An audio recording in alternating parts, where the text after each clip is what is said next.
আজ থেকে শুরু এসএসসি ও সমমান পরীক্ষা। অংশ নিচ্ছে প্রায় 21.5 লাখ পরীক্ষার্থী। প্রশ্ন ফাঁস বন্ধে কঠোর ব্যবস্থা। আজকে প্রধানমন্ত্রীর চক্রে যোগ দেবে না জানিয়ে গণভবনে ঐক্যফ্রন্ট রাজনীতির ধারা। মন্তব্য ওবায়দুল কাদেরের। ইউনিয়ন আওয়ামী লীগ সভাপতিকে কুপিয়ে হত্যা। উত্তেজিত জনতার কয়েকটি বাড়ি ও দোকানে আগুন। হত্যায় জড়িত সন্দেহে আটক এক। সিন্ডিকেট ব্যবসায়ীদের কারসাজিতে নিয়ন্ত্রণে আসছে না ভোগ্যপণ্যের বাজার। বেড়েছে তেল ও চিনির দাম। সঠিক তদারকি না থাকাই কারণ বলছেন সংশ্লিষ্টরা।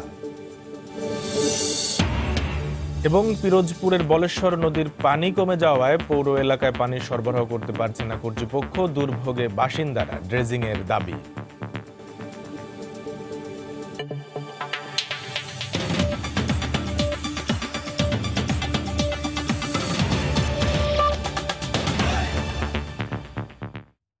দেখছিলেন শিরোনাম। বাংলা সময়ের সঙ্গে আছে আমি কামরুল হাসান সবুজ। আজ শুরু হচ্ছে এসএসসি ও সমমান পরীক্ষা। চলবে আগামী 27 ফেব্রুয়ারি পর্যন্ত। প্রথম দিন অনুষ্ঠিত হবে বাংলা প্রথম পত্র পরীক্ষা। এবারে এসএসসি পরীক্ষায় অংশ নিচ্ছে 21,35,333 জন শিক্ষার্থী। সকাল 10টায় পরীক্ষা শুরু হবে, শেষ হবে দুপুর 1টায়। এবছর প্রশ্ন ফাঁস ঠেকাতে প্রশাসন থেকে নেওয়া হয়েছে সব রকমের পদক্ষেপ। পরীক্ষা শুরুর 30 মিনিট আগে পরীক্ষার্থীদের হলে প্রবেশ করার নির্দেশ দেওয়া হয়েছে। এছাড়াও পরীক্ষার 25 মিনিট আগে খুদে বার্তার মাধ্যমে জানিয়ে দেওয়া হবে প্রশ্নপত্রের সেট কোড।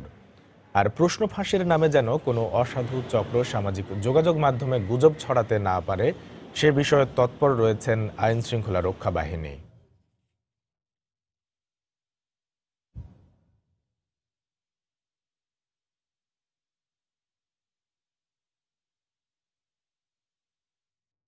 যশোর ও গাজীপুর থেকে প্রশ্নপত্র ফাঁস চক্রের 4 সদস্যকে আটক করেছে আইনশৃঙ্খলা রক্ষা বাহিনী। তাদের কাছ থেকে ল্যাপটপ ও মোবাইল ফোন জব্দ করা হয়।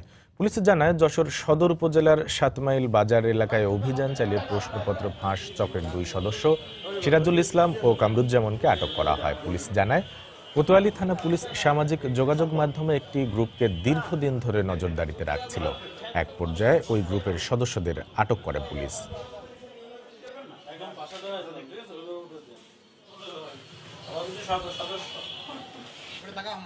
এদিকে এসএসসি পরীক্ষার প্রশ্নপত্র ফাঁসের চেষ্টা করছে একটি চক্র। এমন তথ্য পেয়ে গতকাল বিকেলে গাজীপুরের শ্রীপুরে অভিযান চালায় র্যাব। এ সময় কাউরাইদ এলাকা থেকে রফিকুল ইসলাম ও মোহাম্মদ আকরামকে আটক করা হয়। নীলফামারীতে ফরম পূরণ করেও এসএসসি পরীক্ষার প্রবেশপত্র পায়নি 51 জন শিক্ষার্থী। তাদের সঙ্গে প্রতারণা করার অভিযোগে শিক্ষক সহ 2 জনকে আটক করা হয়েছে। পুলিশ জানায়, সৈয়দপুরের প্রজাপতি স্কুলের পরিচালক শাকিল আহমেদ নির্বাচনী পরীক্ষায় অকৃতকার্য হওয়া 51 জন শিক্ষার্থীকে এসএসসি পরীক্ষায় অংশগ্রহণের সুযোগ করে দেওয়ার প্রলোভন দেখিয়ে প্রতিজনের কাছ থেকে 8 থেকে 12,000 টাকা করে নেন। কিন্তু শিক্ষা বোর্ড তা অনুমোদন না দেওয়ায় প্রবেশপত্র পায়নি শিক্ষার্থীরা। এ ঘটনার প্রতিবাদ জানিয়ে উপজেলা নির্বাহী কর্মকর্তার কাছে লিখিত অভিযোগ করে তারা। শুক্রবার রাতে অভিযান চালিয়ে অভিযুক্ত শাকিল সহ 2 জনকে আটক করে পুলিশ।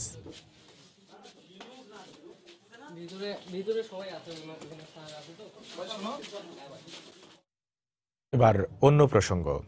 প্রধানমন্ত্রীর আমন্ত্রণে চক্রে যোগ দেবে না জানিয়ে আনুষ্ঠানিকভাবে চিঠি দিয়েছে জাতীয় ঐক্যফ্রন্ট। গণফোরামের নির্বাহী সভাপতি সুব্রত চৌধুরী স্বাক্ষরিত এই চিঠি নিয়ে গতকাল সকালে ঐক্যফ্রন্টের পক্ষে জাহাঙ্গীর আলম মিন্টুর নেতৃত্বে 4 সদস্যের একটি প্রতিনিধি দল গণভবনে যায়। চিঠিতে বলা হয়, 30 ডিসেম্বর নির্বাচনের নামে প্রহসন হয়েছে। নির্বাচন ও বিরোধী দলের আন্দোলন কেন্দ্র করে এখনও নেতাকর্মীরা কারাবন্দী রয়েছেন। এমন পরিস্থিতিতে ঐক্যফ্রন্টের পক্ষে প্রধানমন্ত্রীর আমন্ত্রণে চক্রে যোগ দেওয়া সম্ভব নয়।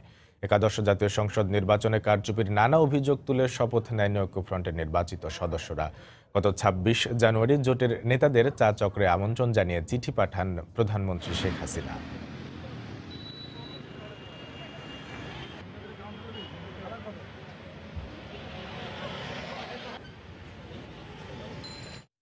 প্রধানমন্ত্রীর চক্রের আহ্বান প্রত্যাখ্যান বিএনপির নেতিবাচক রাজনীতির ধারা বলে মন্তব্য করেছেন আওয়ামী লীগের সাধারণ সম্পাদক ওবায়দুল কাদের। গতকাল সকালে ধানমন্ডিতে দলীয় সভাপতির কার্যালয়ে তিনি একথা বলেন। বিএনপির সংখ্যায় কম হলেও সংসদে তাদের জোরালো ভূমিকা রাখার সুযোগ রয়েছে বলেও মন্তব্য করেন ওবায়দুল কাদের। রাজনীতির লোকরা রাজনীতির কথা তো বলবেই, রাজনীতিকরা যেখানেই যায় রাজনীতির কথা বলবে। প্রধানমন্ত্রীর সাথে তারা রাজনৈতিক কথা বলতে পারে।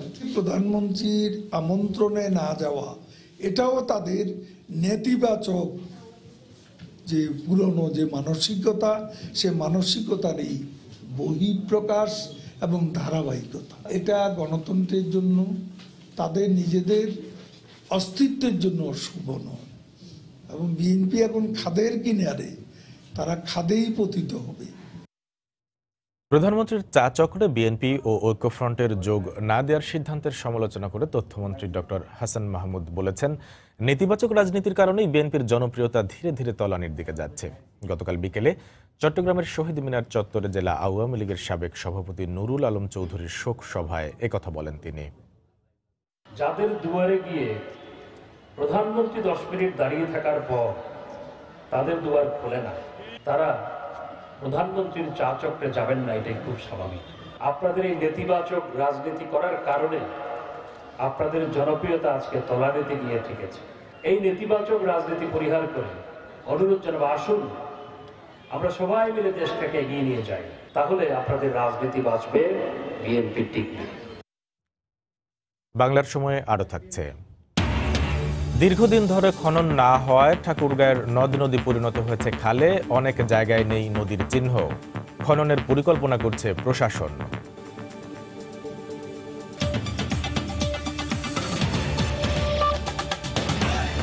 ময়মনসিংহের নান্দাইলে মোয়াজ্জেমপুর ইউনিয়ন আওয়ামী লীগের সভাপতি মোর্শেদ আলীকে কুপিয়ে হত্যা করেছে দুর্বৃত্তরা। এ হত্যাকাণ্ডের জেরে বেশ কয়েকটি বাড়ি ও কানুরামপুর বাজারের দোকানপাটে আগুন দেয় উত্তেজিত জনতায়। ঘটনায় একজনকে আটক করা হয়েছে। সায়েম আখন্দের ক্যামেরায় হারুনুর রশিদের রিপোর্ট। পুলিশ ও স্বজনরা জানায়, শুক্রবার রাত 10:15টার দিকে নান্দাইলের মোয়াজ্জেমপুর ইউনিয়ন আওয়ামী লীগের সভাপতি মুর্শেদ আলী মোটরসাইকেল যোগে কানুরামপুর বাজার থেকে নিজ বাড়িতে যাচ্ছিলেন। বাড়ির কাছাকাছি পৌঁছলে একদল দুর্বৃত্ত গতিরোধ করে তাকে দেশীয় অস্ত্র দিয়ে কুপিয়ে মৃত্যু নিশ্চিত করে ধান খেতে ফেলে রেখে চলে যায়। পূর্বশত্রুতার জেরে এই হত্যাকাণ্ড বলে দাবি পরিবারের। হত্যাকারীদের দৃষ্টান্তমূলক শাস্তির দাবি স্বজন ও এলাকাবাসীর। আওয়ামী লীগ কইরাও আমার স্বামীর আজকে জীবন দিতে হইলো, দাও নৃশংস ভাবে। যারা আমার স্বামীরে মারছে তাদের ফাঁসি চাই। আমার চাচা কোনোদিন নিজের জন্য কিছুই করে নাই, যা হয়েছে সব গরিবদের বিলিয়ে দিছে। দেশ স্বাধীন হওয়ার আগে আমরা আওয়ামী লীগ করি। আমার ভাই 25 বছর ধরে আওয়ামী লীগের, 20 বছর সাধারণ সম্পাদক, অনেক সভাপতি 5 বছর ধরে। সুমন, রুবেল, শামিন, নুরুল ইসলাম, এরপর রনি টনি, আরো লোক আছে, মহিদুল সিরাজ। এখন আমরা সেটার তার হত্যার বিচার চাই। এ হত্যাকাণ্ডের জেরে মুর্শেদের লোকজন বেশ কয়েকটি বাড়িতে ও কানুরামপুর বাজারে দোকানপাটে আগুন ধরিয়ে দেয়। ফায়ার সার্ভিস ঘটনাস্থলে গেলে উত্তেজিত জনতা কাজ করতে বাধা দেয়। পরে পুলিশের সহায়তায় নান্দাইল ও ঈশ্বরগঞ্জের 3টি ইউনিট 3 ঘন্টার চেষ্টায় আগুন নিয়ন্ত্রণে আনে। পুলিশের সহযোগিতায় আমরা আগুন নির্বাপন করি এবং আগুন প্রায় নিয়ন্ত্রণে, এখন ড্যাম্পিং এর কাজ চলছে। এদিকে হত্যাকাণ্ডে জড়িত সন্দেহে নুরুল ইসলাম নামে একজনকে আটক করেছে পুলিশ। জড়িত অন্যদের গ্রেফতারে অভিযান চলছে বলে জানিয়েছে পুলিশ। তার ভাইয়ের কাছ থেকে আমরা অনেক তথ্য পেয়েছি। আমাদের অভিযান চলমান আছে এবং এটা একদম জাস্টিস আমরা নিশ্চিত করব ইনশাল্লাহ। নিহত মুর্শেদ আলী গত প্রায় 25 বছর ধরে মোয়াজ্জেমপুর ইউনিয়ন আওয়ামী লীগের সাধারণ সম্পাদক ও সভাপতির দায়িত্ব পালন করছিলেন। হারুনুর রশিদ, সময় সংবাদ, ময়মনসিংহ। সিন্ডিকেট ব্যবসায়ীদের কারসাজিতে নিয়ন্ত্রণে আসছে না দেশের ভোগ্যপণ্যের বাজার। তদারকির তেমন কোনো ব্যবস্থা না থাকায় আস্তে আস্তে অসহনীয় হয়ে পড়ছে ভোজ্য তেল, চিনির মতো ভোগ্যপণ্যের দাম। মিল থেকে সরবরাহে ঘাটতি দেখিয়ে দাম বাড়ানো হচ্ছে। গত এক সপ্তাহে প্রতি লিটার ভোজ্য তেলে 4 টাকা এবং চিনিতে 3 টাকা করে বাড়ানো হয়েছে। বিস্তারিত জানাচ্ছেন কমল দে। গত 1 মাস ধরে সবচেয়ে বেশি বেড়েছে ভোজ্য তেলের দাম। টাকার বিপরীতে ডলারের দাম বাড়ার অজুহাতের সাথে এখন যুক্ত হয়েছে মিল থেকে উপযুক্ত সময়ে তেল না পাওয়া। গত 15 দিন ধরে মিল মালিকেরা কোনোরকম ডেলিভারি কিংবা সাপ্লাই অর্ডার দেয়নি বলে অভিযোগ সাধারণ ব্যবসায়ীদের। আর এরই মাঝে সয়াবিন, সুপার সয়াবিন এবং পাম অয়েলের দাম বেড়েছে প্রকারভেদে কেজিতে 3 থেকে 5 টাকা পর্যন্ত। এটা 3 টাকা করে ওরা প্রতি লিটারে বৃদ্ধি করেছে। এটা ওরা কি জন্য বেড়েছে এটা আমরা জানি না। আজকে এটা মার্কেটে প্রভাব পড়েছে, যার জন্য সয়াবিনটা বাজারে একটু চাঙ্গাভাব আছে। এই সপ্তাহ বেড়েছে চিনির দাম। এই সপ্তাহে চিনির দাম প্রতি মণে 20 টাকা বেড়ে 1740 টাকায় বিক্রি হচ্ছে। ডেলিভারি পয়েন্টে ডেলিভারি ঠিকমতো পাচ্ছি না, প্রতি গাড়িতে আপনার 2000 টাকা করে ড্যামেজ দিতে হচ্ছে। সেজন্য স্বাভাবিকভাবে আমাদেরকে এই ক্ষতিটা পুষিয়ে নেওয়ার জন্য চিনি বাড়তি দাম বিক্রি করতে হচ্ছে। এদিকে সরবরাহ বাড়ার সাথে সাথে ডালের দামও নিম্নমুখী হতে শুরু করেছে। সব ধরনের ডালের দাম কেজিতে কমেছে 2 থেকে 3 টাকা পর্যন্ত। মটর ডাল আগে যেগুলো ছিল 37-38 টাকা, এখন 36 টাকা, টানা 36 টাকা বিক্রি হচ্ছে কেনাডারটা। আর ওইগুলো রাশিয়া টাশিয়া এগুলো 2-3 টাকা কম। আরো মুসুর ডালও 2 টাকা 3 টাকা কম, মুগ ডালও 2-3 টাকা কম। চলতি সপ্তাহে পেঁয়াজের দাম আগের মতো প্রতি কেজি 15 টাকা দরে বিক্রি হলো। কেজিতে অন্তত 5 টাকা করে কমেছে আদা ও রসুনের দাম। গত সপ্তাহ থেকে এই সপ্তাহ ধরেন না, রসুনে কমছে 8 টাকা 10 টাকা, আদায় কমছে 5 টাকা 8 টাকা। দেশের সবচেয়ে বড় ভোগ্য পণ্যের এই বাজারে 5000-এর বেশি ব্যবসা প্রতিষ্ঠান রয়েছে। দেশের ভোগ্য পণ্যের বাজারের লাগাম এখনই টেনে রাখা উচিত বলে মনে করছেন সাধারণ ব্যবসায়ীরা। কারণ আগামী 1 মাসের মধ্যে শুরু হবে রমজানের ভোগ্য পণ্যের লেনদেন। আর এই অবস্থা চলতে থাকলে রমজানও ভোগ্য পণ্যের দাম বাড়তে পারে বলে সংখ্যা ব্যবসায়ীদের। চট্টগ্রামের খাতুনগঞ্জ থেকে কমল দে, সময় সংবাদ। সংকটে পিরোজপুরের বলেশ্বর নদীর পানি কমে যাওয়ায় পানি সরবরাহ করতে পারছে না পৌরসভা কর্তৃপক্ষ। দীর্ঘদিন 1.5 ঘন্টা করে দিনে 2 বার পানি দিলেও এখন থেকে দিনে 1 বার মাত্র আধা ঘন্টা করে গ্রাহকদের পানি সরবরাহ করা হচ্ছে। এতে চরম ভোগান্তি পোহাচ্ছেন শহরবাসী। সংকট সমাধানে নদীতে ড্রেজিং ও নতুন প্ল্যান্ট স্থাপনের সরকারের সহযোগিতা চেয়েছে পৌর কর্তৃপক্ষ। পিরোজপুর প্রতিনিধি জিয়াউল হকের তথ্য ও ছবিতে রিপোর্ট। পানির জন্য হাহাকার। পিরোজপুর পৌরবাসীদের এই দৃশ্য এখন নিত্য নৈমিত্তিক ব্যাপার। দীর্ঘদিন ধরে এই শহরের মানুষ দৈনিক 2 বার 1.5 ঘন্টা করে সুপেয় পানি পেলেও শুক্রবার থেকে তারা পানি পাচ্ছে দিনে 1 বার করে মাত্র আধা ঘন্টা। এতে পানির কষ্ট চরমে পৌঁছেছে। খাবার, গোসল ও অন্যান্য দৈনন্দিন কাজে বেগ পেতে হচ্ছে তাদের। কালকে সারাদিনেও পানি দেয় নাই, আর আজকের আওয়ার পরে 1-2 কলস ভরতেও পারে নাই, এর আগে চলে গেছে। আমাদের তো পানি নিয়ে অনেক সমস্যা হইতে আছে, রান্না খাওয়া বন্ধ। খাওয়ার পানি একটু রান্নার পানি এইখানে নিই, হ্যাঁ সকাল হইতে পাইতেছি না। এখন আধা ঘন্টা তো দূরের কথা, আমরা তো মুড়ে পানি পাইতেছি না। খাল পুকুর যেগুলো এগুলো ম্যাক্সিমাম শুকিয়ে গেছে। আমরা এই সাপ্লাই পানির উপরে নির্ভর করে আছি, কিন্তু এই পানিও যদি এখন আমরা না পাই তাহলে আমরা জনজীবন কিভাবে চলবে? পৌরসভা কর্তৃপক্ষ বলছে, নাব্য সংকটে শীত মৌসুমে বলেশ্বর নদীতে পানি কমে যাওয়ায় গ্রাহকদের পর্যাপ্ত পানি সরবরাহ করতে পারছেন না তারা। বলেশ্বর নদীটি পলি পরে ভরাট হয়ে গেছে, যার ফলে পানির পরিমাণ কম থাকার কারণে আমাদের যে সিস্টেম ওয়াইজ পানি ঢুকতেছে না আমাদের পুকুরে, যার কারণে আমরা সাপ্লাই দিতে পারতেছি না। তো আজকে আমরা বিকল্প ব্যবস্থা নিয়ে আমাদের যে পানি ঢুকাইতেছি, এবং এই পানি হয়তো যদি আমাদের পুকুর ভরে যায় তাহলে আমরা সাপ্লাই দিতে পারবো। এবং আমাদের পার্শ্ববর্তী কচা নদী, ওই পানিটা মিষ্টি পানি এবং ওটা গভীর নদী, ওইখানে যদি আরেকটা ট্রিটমেন্ট প্ল্যান্ট করা হয় তাহলে আমরা ভবিষ্যতে আমাদের এই পিরোজপুরবাসীকে আরও সুন্দরভাবে পানি সরবরাহ করতে পারবো। কালিঙ্গা নদীর তীরে নতুন ওয়াটার ট্রিটমেন্ট স্থাপনে সরকারি সহায়তা চেয়েছেন পৌর মেয়র। বলেশ্বর নদী শুকায় গেছে, আমাদের সবচেয়ে জরুরি হলো যে এই বলেশ্বর নদী খনন করা দরকার। তা না হলে পিরোজপুরের মানুষ সুপেয় পানি থেকে বঞ্চিত হবে। 1983 সাল থেকে পানি সরবরাহ করা পিরোজপুর পৌরসভার গ্রাহক সংখ্যা 7000-এর বেশি। সময় সংবাদ, পিরোজপুর।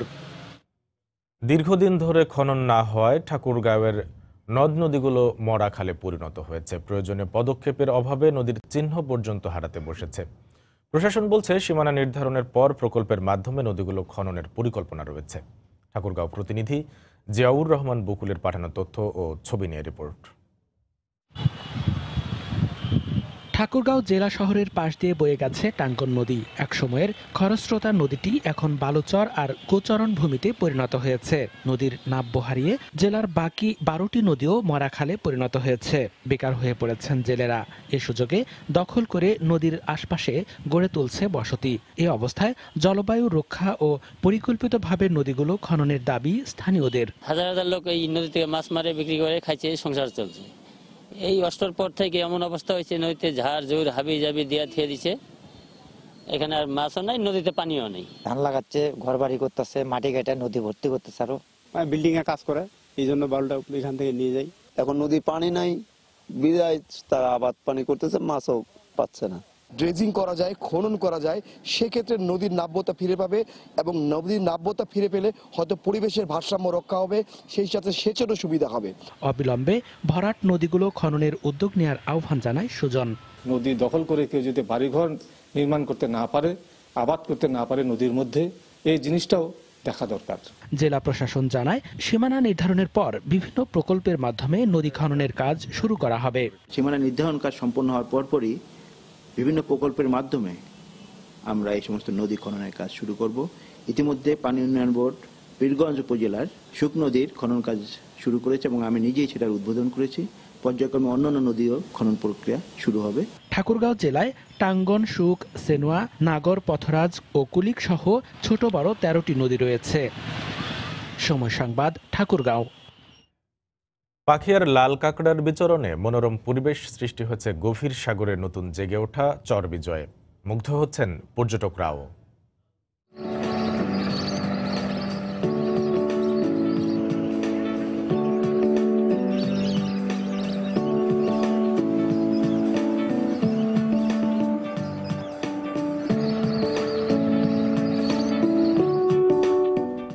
গভীর সমুদ্রে জেগে ওঠা চর নিয়ে একটি রিপোর্ট থাকছে বাংলার সময়ের শেষাংশে।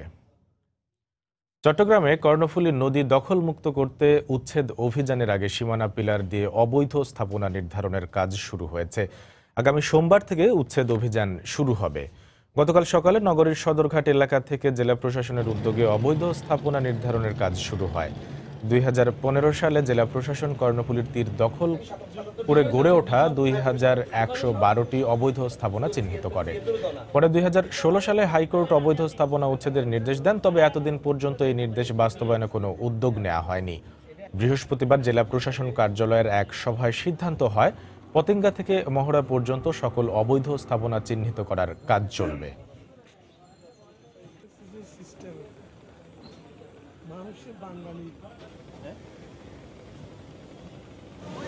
সীমানা পিলারগুলো আবার খুঁজে বের করছি। এখানে যেহেতু খুব ঘনবসতিপূর্ণ এরিয়া, বেশ কিছু পিলার অনেকে সরিয়ে ফেলেছে বা পাওয়া যাচ্ছে না, আমরা সেই পিলারগুলো পুনর্নির্ধারণ করছি। এখানে আমাদের মূলত একেবারে পতেঙ্গা থেকে একদম মহড়া পর্যন্ত সম্পূর্ণ জায়গাটা জুড়ে আমাদের যতগুলো অবৈধ স্থাপনা রয়েছে সেই পিলারগুলো আমরা আগে নির্ধারণ করব এবং আগামী সোমবার থেকে আমরা মূল উচ্ছেদ কার্যক্রমে হাত দিব। সৌদি আরবে বাংলাদেশি নারী কর্মীদের নির্যাতনের বিষয়টি তদন্ত করবে দেশটির সরকার। এরই মধ্যে কাজ শুরু হয়েছে বলে জানিয়েছেন বাংলাদেশে নিযুক্ত সৌদি রাষ্ট্রদূত আব্দুল্লাহ এইচ.এম. আল মুতাইরি। গতকাল বিকেলে রাজধানীর উত্তরায় সাংবাদিকদের সঙ্গে একথা বলেন তিনি। সৌদি রাষ্ট্রদূত জানান, এদেশ থেকে কর্মী নেয়ার চেয়ে বাংলাদেশে বিনিয়োগ ও দ্বিপক্ষীয় বাণিজ্যের কথা গুরুত্ব দিয়ে ভাবছে সৌদি সরকার। সৌদি আরবে বাংলাদেশি নারী কর্মীদের নির্যাতনের বিষয়টি তদন্ত করছে আমাদের সরকার। বাংলাদেশে বিনিয়োগ ও দ্বিপাক্ষিক বাণিজ্যে সৌদি আরব বিশেষ গুরুত্ব দিচ্ছে। এ বিষয়ে আলোচনা করতে খুব শীঘ্রই সৌদি আরবের দুজন মন্ত্রী বাংলাদেশ সফর করবেন। বাংলার সময়ে আরো থাকছে। ইমরুল কায়েসকে নিয়ে প্রতিবেদন প্রকাশ করায় শেরে বাংলা স্টেডিয়ামে সময় সংবাদকে ঢুকতে বাধা। নিরাপত্তা কর্মীরা বোর্ড কর্মকর্তার নির্দেশের কথা বললেও নাকচ জালালি ইউনুসের।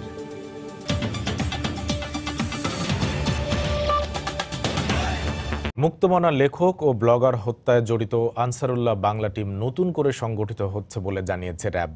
একটি স্বনামধন্য জাতীয় দৈনিকের সম্পাদককে হত্যার পরিকল্পনা করছিল জঙ্গি সংগঠনটি। বৃহস্পতিবার রাতে ঢাকার আশুলিয়া থেকে আটক সংগঠনের 4 সক্রিয় সদস্যকে প্রাথমিক জিজ্ঞাসাবাদে এমন তথ্য বেরিয়ে এসেছে বলে সংবাদ সম্মেলনে জানান র্যাবের আইন ও গণমাধ্যম শাখার পরিচালক মুফতি মাহমুদ খান। বিগত কয়েক বছরে মুক্তমনা লেখক, ব্লগার, অনলাইন অ্যাক্টিভিস্ট ও প্রগতিশীল মতাদর্শের কয়েকজনকে হত্যার মধ্য দিয়ে দেশজুড়ে আলোচনায় জঙ্গি সংগঠন আনসারুল্লাহ বাংলা টিম। এরপর আইন শৃঙ্খলা বাহিনীর সাঁড়াশি অভিযানে কোণঠাসা হয়ে পড়ে তারা। গ্রেফতার হয় সংগঠনের শীর্ষ নেতারা। এরপরও মাঝে মধ্যেই আলোচনায় আসে জঙ্গি সংগঠনটি। গতরাতে রাজধানীর আশুলিয়া থেকে দেশীয় অস্ত্রসহ আনসারুল্লাহ বাংলা টিমের 4 সদস্যকে আটক করে র্যাব। সামাজিক যোগাযোগ মাধ্যম ব্যবহার করে কর্মী সংগ্রহের পাশাপাশি অস্ত্র প্রশিক্ষণের মাধ্যমে ভিন্ন মতাদর্শের অনুসারীদের হত্যার পরিকল্পনা ছিল তাদের।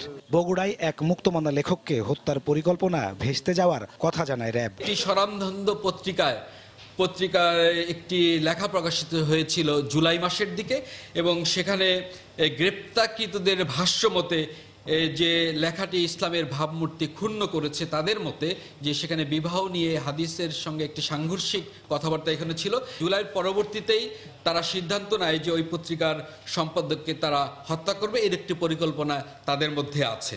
প্রাথমিক জিজ্ঞাসাবাদে তারা জানায় জেলে থাকা শীর্ষ নেতা জসিমউদ্দিন রহমানের নেতৃত্বে নতুন করে সংগঠিত হচ্ছে আনসারুল্লাহ বাংলা টিম। জসিমউদ্দিনকে মুক্ত করতে সশস্ত্র হামলার পরিকল্পনাও রয়েছে তাদের। যে কোনো প্রক্রিয়ায় তারা চাচ্ছে যে জসিমউদ্দিন রহমানকে জেলখানা থেকে মুক্ত করা, এবং এই প্রক্রিয়ার অংশ হিসেবে দেশ বিদেশ থেকে অর্থ সংগ্রহ করছে এবং বিভিন্ন জায়গায় যোগাযোগ করছে, এবং যতদূর তাদের দেওয়া তথ্য মতে তারা বিভিন্ন মাধ্যমে জেলখানা থেকেই জসিমউদ্দিন রহমানের সঙ্গে যোগাযোগ করছে, এবং জসিমউদ্দিন রহমানের মোটামুটি একটু নিয়ন্ত্রক হিসেবে জেলখানা থেকেই কাজ করছে। বর্তমানে আনসারুল্লাহ বাংলা টিমের বেশ কয়েকটি গ্রুপ সক্রিয় রয়েছে এমন তথ্য জানিয়ে র্যাব বলছে সবাইকে আইনের আওতায় আনতে তৎপর রয়েছেন তারা। নাজমুস সালেহী, সময় সংবাদ।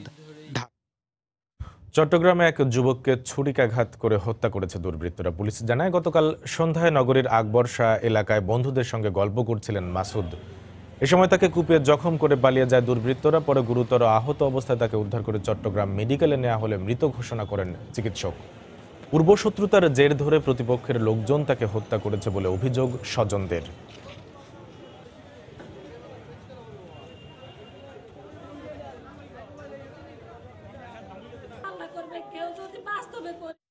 চট্টগ্রামে ভয়াবহ আগুনে অন্তত 20টি বসতঘর পুড়ে গেছে।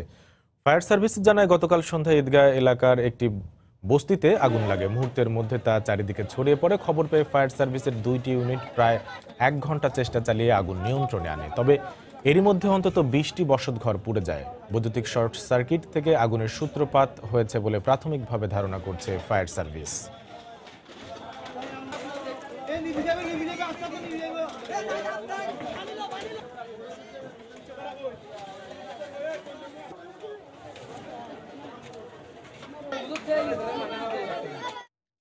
নড়াইলে আধিপত্য বিস্তারকে কেন্দ্র করে দুপক্ষের সংঘর্ষে অন্তত 8 জন আহত হয়েছেন।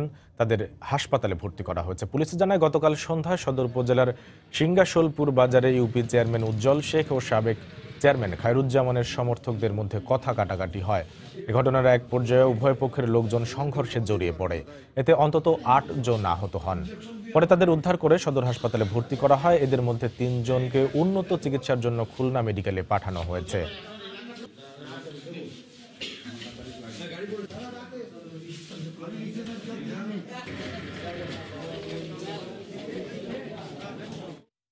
সাত দিনের ব্যবধানে পিরোজপুরের ভান্ডারিয়ায় মাদ্রাসা ছাত্রীকে ধর্ষণ মামলার আসামির গুলিবিদ্ধ লাশ উদ্ধার করেছে পুলিশ।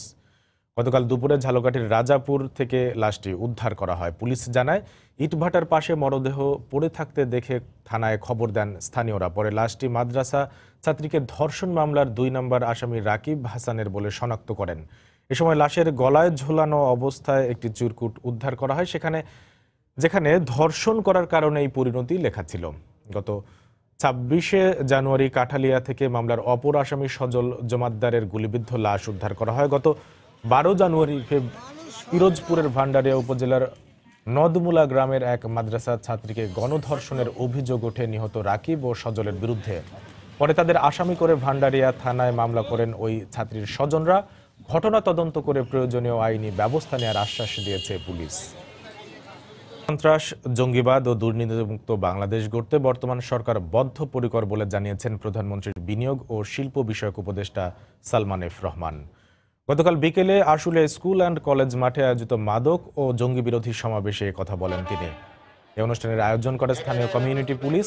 এ সময় ত্রাণ ও দুর্যোগ ব্যবস্থাপনা প্রতিমন্ত্রী ডাক্তার এনামুর রহমান, বিজিএমই এর সভাপতি সিদ্দিকুর রহমান, ঢাকা রেঞ্জের ডিআইজি আবদুল্লাহ আল মামুন সহ জেলা পুলিশের ঊর্ধ্বতন কর্মকর্তারা উপস্থিত ছিলেন। এ সময় বক্তারা মাদক, জঙ্গিবাদ ও সন্ত্রাস প্রতিরোধে শ্রমিক সহ সর্বস্তরের মানুষের সহায়তা কামনা করেন।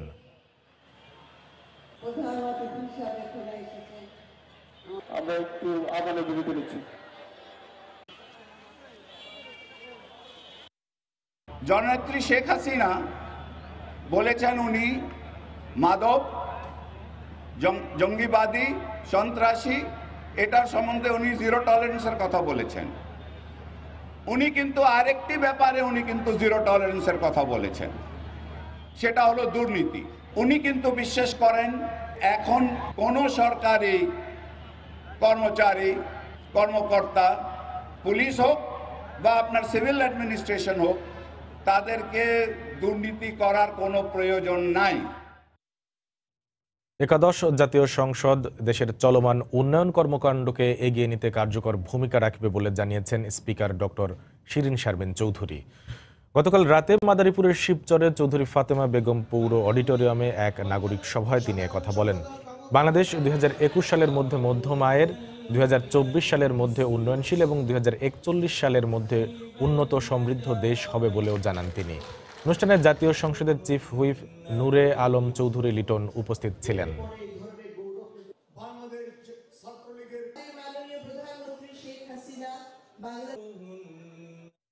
নাটোর সদর উপজেলা নির্বাচনে মনোনয়ন প্রত্যাশী যুবলীগ নেতা জামিল হোসেন মিলনের সন্ধানের দাবিতে সড়ক অবরোধ করে বিক্ষোভ করেছেন কর্মী সমর্থকরা। গতকাল সকালে শহরের তালতলা হাফ রাস্তা এলাকা থেকে বিক্ষোভ মিছিল বের করা হয়। মিছিলটি কানাইখালী পুরাতন বাস স্ট্যান্ডে গিয়ে শেষ হয়। পরে সেখানে রাস্তা অবরোধ করে বিক্ষোভ করেন নেতাকর্মীরা।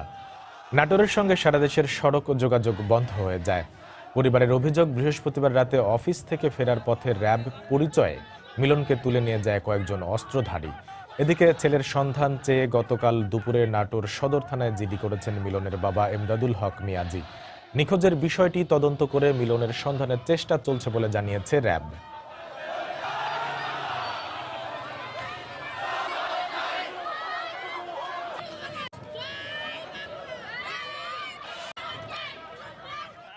বিশ্বের সঙ্গে তাল মিলিয়ে বাংলাদেশেও বিলুপ্ত প্রজাতির প্রাণী ও মৎস্য সংরক্ষণে সরকার উদ্যোগ নেবেন বলে জানিয়েছেন মৎস্য প্রাণী সম্পদ মন্ত্রী আশরাফ আলী খান খসরু।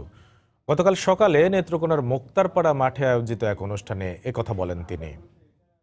মাছে বিলুপ্ত আছে, আপনি পশুতে বিলুপ্ত আছে, এবং এগুলি কিন্তু আজকে প্রাকৃতিক ভারসাম্য আজকে হারিয়ে যাওয়ার জন্য কিন্তু এগুলি আজকে বিলুপ্ত হচ্ছে। শুধু বাংলাদেশে না, সারা পৃথিবী জুড়ে এটার জন্য একটা আন্দোলন হচ্ছে, এবং এটা যদি আমরা সাকসেসফুল হতে পারি তবে প্রাণী বিলুপ্ত হবে না।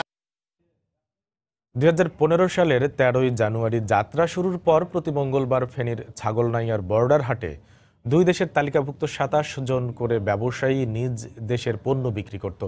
শুরুর দিকে কিছুটা সামঞ্জস্যতা থাকলেও সম্প্রতি ভারতের পক্ষ থেকে সেখানে শুরু হয় অসম বাণিজ্য। এ অবস্থায় 7 দফা দাবিতে অনির্দিষ্টকালের ধর্মঘট ডেকেছে বর্ডার হাটের বাংলাদেশি ব্যবসায়ীরা। মীর হোসেন রাসেলের ক্যামেরায় আতিয়ার সজলের রিপোর্ট। গত 2 মাসে কয়েক দফায় তালিকাভুক্ত বাংলাদেশি 27 ব্যবসায়ী বর্ডার হাটের ভেতরে না গিয়ে গেটের সামনে অবস্থান ধর্মঘট ও বিক্ষোভ কর্মসূচি পালন করে আসছে। নীতিমালা অনুযায়ী 5 কিলোমিটার পরিধির কারদারি বাসিন্দারা এ হাটের ক্রেতা বিক্রেতা। কিন্তু গত কয়েক সপ্তাহ ধরে বাংলাদেশি ব্যবসায়ীদের অবস্থান ধর্মঘটের কারণে বাংলাদেশি শত শত ক্রেতা বর্ডার হাটে প্রবেশ করতে পারেনি। অপরদিকে বিশৃঙ্খল পরিস্থিতির কারণে ভারতীয় ব্যবসায়ী ও ক্রেতারাও হাটে আসেনি। আর এ অসম বাণিজ্য রোধ সহ 7 দফা দাবিতে আন্দোলনের নামে বাংলাদেশি ব্যবসায়ীরা গত 30 ডিসেম্বর হাটের দুই দেশের ব্যবস্থাপনা কমিটির বৈঠকের পরও পরিস্থিতির পরিবর্তন হয়নি। ফলে ব্যবসায়ীরা আবারও হাট বর্জন করে অনির্দিষ্টকালের ধর্মঘট আহ্বান করে। একতরফা নীতির জন্য তাদের বিক্রি ঠিকই হচ্ছে, তারা আমাদের দেশের সব টাকা হাতিয়ে নিয়ে যাচ্ছে, কিন্তু আমরা টোটালি কোনো বিক্রি করতে পারতেছি না। আমাদের এই দিক থেকে 3000 ক্রেতা বাজারে প্রবেশ করে, কিন্তু ওদের 300 ক্রেতাকে ঢুকতে দেয়, টিকিট অনুমতি দেয়, ওই আর বাইরে অন্য লোক দেয় না। ওই 300 লোক হলো তাদের বেন্ডি এবং কি লেবার, ওই লেবারেরা হালকা মাল টাল কিনে চলে যায়, ওরা কোনো আমাদের মাল কেন নিয়ে না। এটা যতদিন পর্যন্ত রাষ্ট্রের সর্বোচ্চ পর্যায়ে কূটনীতিক পর্যায়ে সমাধান না হবে ততদিন পর্যন্ত আমরা আমাদের আন্দোলন চালিয়ে যাব।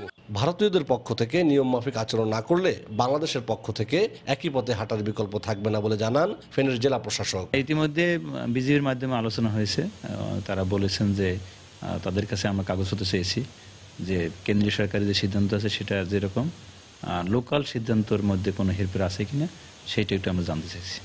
আশা করি শীঘ্রই সমাধান হয়ে যাবে।